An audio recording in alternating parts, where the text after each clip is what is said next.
Good day. This is a Group 3 presentation on interviewing elites by Scott, Mary Wilson, and Patricia. This is from chapter 15 of the assigned reading for this week. And as this is a jigsaw presentation, we're looking at this as kind of like a puzzle. And with that in mind, we'll take a look at some of the pieces. And one of the things that we want to discuss is who are the elites? Obviously, some things come to mind with that term. We think of people that are perhaps famous, movie stars, actors, athletes, and people that are super rich in the business world. And there's not a lot of information about these folks in the research world because, for the most part, there's been very few studies done, and they're not interviewed. And so the reasons for that are mostly because they're not easily accessible, and in many cases they're not easily identified, and also they don't want to be interviewed, and it's just easier to deal with people that don't have power. So as a result, there's not a lot of evidence pertaining to what research methodology to use. And the purpose of this chapter, chapter 15, is to offer some best practices on interviewing elites by Odendahl and Shaw, who have conducted a number of studies that involved people with elite status. So we'll take a look at what some of the information that they have to offer is. So as far as a methodology goes, personal interviews are obviously an effective method of data collection for research in general and on elite subjects, but there is a shortage of methodological literature on applicable research practices. As a result, they recommend the importance of establishing the procedural dimensions of any given inquiry into elites, and believe that success is closely associated with the appropriateness of the chosen methodology. They also recommend anticipating problems of identification, access, and power relations. Now, how do we identify or designate elites? Well, according to Odendahl and Shaw, the term elite is closely linked with abstract notions of power and privilege. Researchers tend to classify elites into sector categories such as business elites, political elites, and community elites. And the chapter has a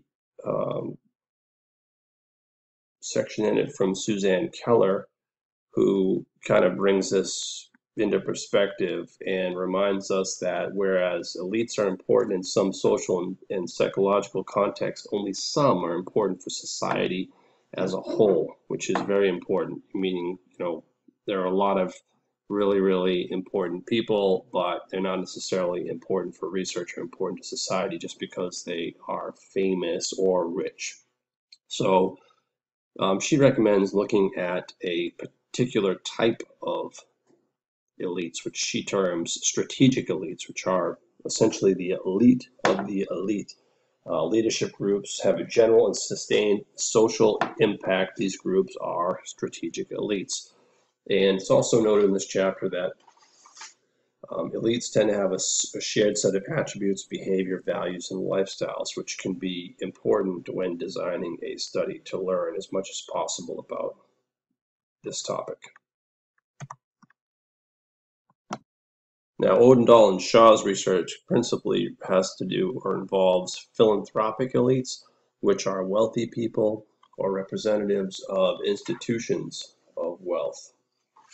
And they represent professionals and also donors of significant sums of money.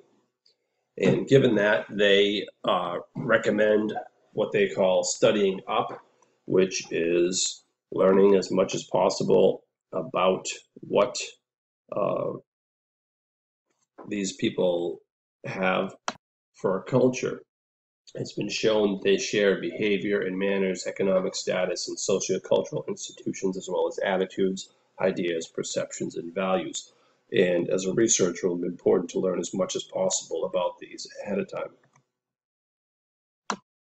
Interviewing elites calls into question issues of control, power, and accessibility, often constrained by the demands of time and place. The environment where any interview takes place has a bearing on the richness of data collected. And Odendahl and Shaw note that some of the best research and best information gathered was conducted in people's homes. So just something to consider if possible. And there are a number of recommendations in the chapter on how to locate respondents for a study involving elites. If it's someone that's not readily known or available, and these recommendations, the ones that are shown here, are mostly for people that will be registered on a national level, but also consider that you may have someone in your industry or someone in a local business or CEO that might be a little easier for you to identify. But the point here is that you're not going to be able to move forward with a study if you have no respondents. So identifying them is the first step. Once you've identified them, you need to get access to them and prepare for the interview. And as a quote by Odendahl and Shaw, success in studying elites is predicated upon the researcher's overall knowledge of the elite culture under study, in combination with the personal status and institutional affiliation of the interviewer or project director. So it's what you know about the culture and what you bring to bear as far as your own power and status.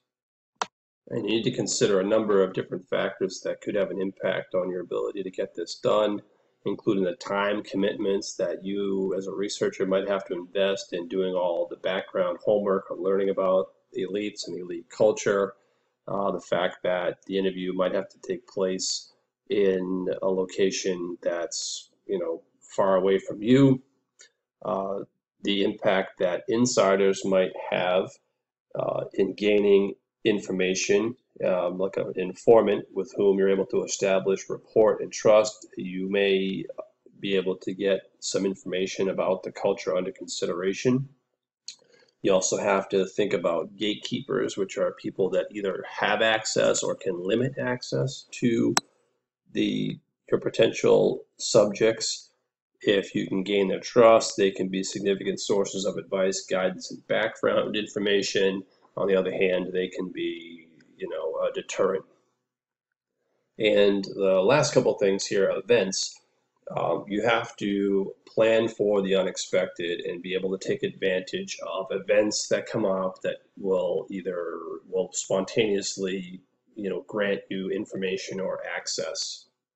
And in regards to candidacy, candidacy for elite interviews often cannot be planned for adequately in advance of the project. It emerges as part of the field work.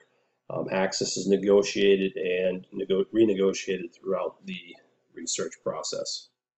And the quote that was read a couple slides ago from Odendahl and Shaw brings to bear the idea or concept of researcher power, both personal and professional, meaning that your professional background, your affiliations often will be key to granting you access to these individuals. Your affiliations, your education, your credentials, where you graduated from, what schooling you have, will all have an impact on whether or not you have access to these individuals. Odendahl and Shaw recommend conducting in-person interviews whenever possible. They have conducted phone interviews on occasion, but believe their best data has come from traditional face-to-face in-person interviews. And for time and venue, that is almost always going to be at the convenience of the subject and could be subject to change even up to the last minute. So anticipate a lot of issues or potential problems with that area. As for a format, they've conducted structured, semi-structured, and unstructured interviews and have come to rely mostly on a semi-structured format where they have a interview protocol, but they have the flexibility to adjust to the respondents' personality and to take advantage of opportunities that present themselves during the interview. Interviewing people who are accustomed to exercising power and imbued with social elite status calls for particular strategies on the part of the interviewer. The issue of control is fundamental to the elite interview and extends from the physical location of the meeting to the type of interview format used to elicit information, as well as to the interviewer's presentation of self. At the outset of the interviewer should expect to be questioned again on the purposes, goals, and uses of the proposed research, even if they've already submitted to such questioning in order to get to the person of interest. The interviewer must establish his or her authority to ensure a productive exchange, and also consider that gender, age, and reputation and social status of the interviewer can have an impact on how the interview goes or how well it is received. Confidentiality is especially important in interviewing high-profile subjects, and it will be important that researchers not disclose personal traits or organizational affiliations through which their respondents could easily be identified. These types of people generally request prior approval of or the opportunity to review any text before the use of their names, references to their organizational affiliations, and any direct quotations can go to press. And Odendahl and Shaw offer some advice also on interpretation beyond interviews.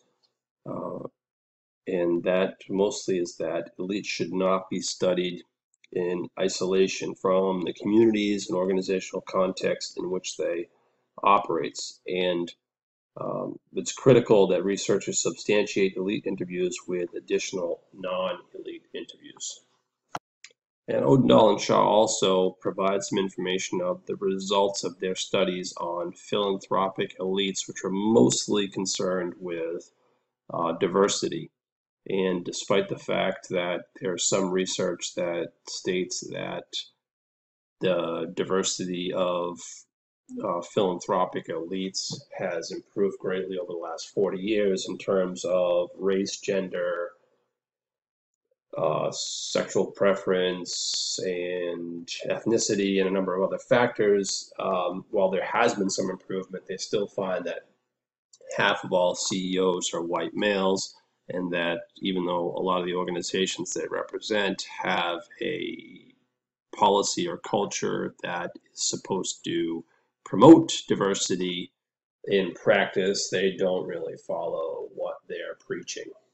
Their own high standards are not incorporated, and this obviously lends itself to additional research, and Odendahl and Shaw kind of sum things up by in the same way they started, with the fact that there's just not a lot of research in this area involving interviewing high-profile people and elites.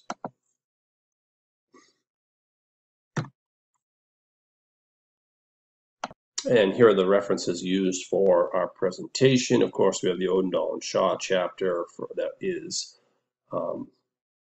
loaded up in the section that you can read on your own. And the reference we made to Suzanne Keller, which is also in the back of that chapter, is one of the citations. So you can read that if you'd like as well. Hope you enjoyed our presentation. Thank you.